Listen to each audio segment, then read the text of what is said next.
My LGS had Innistrad Remastered last night, so of course I had to draft it. The only set I've kind of played was Wild Hunt, because I've only been playing this game for about 16 months, so of course I did terrible and didn't recognize most of these cards. But let's go over kind of my big thoughts of the set.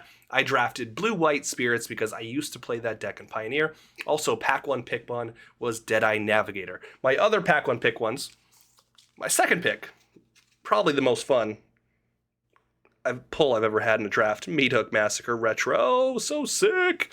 I did have 4 swamps in the deck. Never pulled it. Could have cast it multiple times, but I never grabbed it. I went 1 and 2, but it was really fun. The first thing that stuck out to me that is going to apply to all archetypes is the lack of mana fixing. There's not much. There's one artifact that you can pay 1 to play it, then pay another 1 to crack it, grab your land. Then there's Evolving Wilds.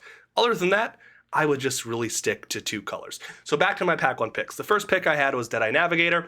I didn't want to draft Spirits because I've already played so many of these cards in Pioneer, but I got it, and it's so good because then you can bounce stuff to get the ETB effects, which there were a lot of. In my third Pack 1 pick 1, I honestly forget. It might have been Spell Queller, just because it was Pack 3 and I was already in Spirits. I think it was Spell Queller. I'm about 30% positive on that. I'm honestly not sure. But Removal. Removal was good. It was kind of a more control-y deck, and then get flyers up there to just kind of pick away at my opponent. The first one I want to talk about, Bound by Moonsilver. So good.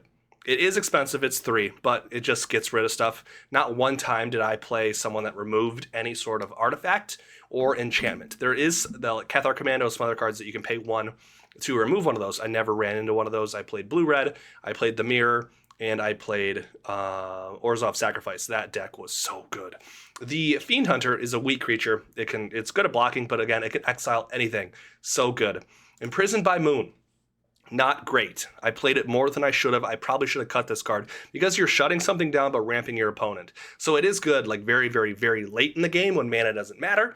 And they have some sort of bomb on the field. They played for 4+ mana. Spontaneous Mutation. So good. So good. You can put it out there early in the game. It only costs 1 blue, and then you can just shut something down. You keep playing spells, your creatures die, stuff hits the yard. That thing is just pretty much a blocker the other person has. And since it is Spirits, you have flyers anyway, so it doesn't even matter. And lastly there was a lot of good counter spells.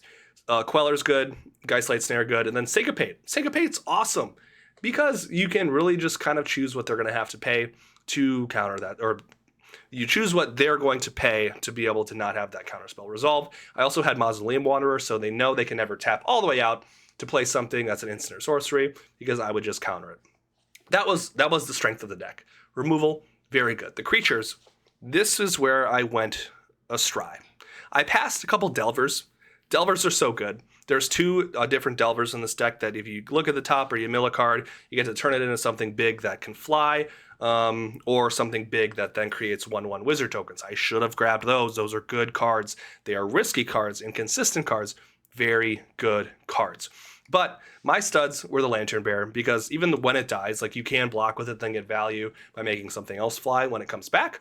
Deadeye Navigator, because I could then bounce that with the Mentor of the Meek to then draw more cards, or I could bounce it with the Towergeist to hit the battlefield and look at the top 2 cards in my library. 1 in the graveyard, 1 in my hand.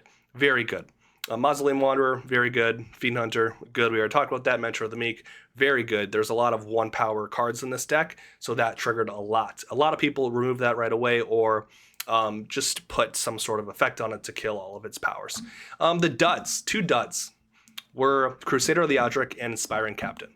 They were so bad. So bad. These are meant to be played in the green-white deck, not the blue deck. One last card is the Avancian Priest. Might have pronounced that wrong, but before you go to combat, you can just say, you're going to tap that creature. You're not going to actually play it this turn. But that was really good. A very good common you should be drafting in white-green and blue-green. I mean, anything white. I think it's one of the best commons that were out there. Overall, really fun limited format. Felt like a slightly higher power level than normal. Games went quick. I cannot recommend drafting it enough if you have the chance. I thoroughly enjoyed it. Just a reminder, there's a ton of counter spells. If you are in blue, there's a ton of enchantments. The creatures are okay, and mana fixing is tough, so just try to stick to a 2-color pair. I tried to splash black. It was terrible. Not a good idea, but that was the video. We will see you tomorrow. Thank you so much for watching.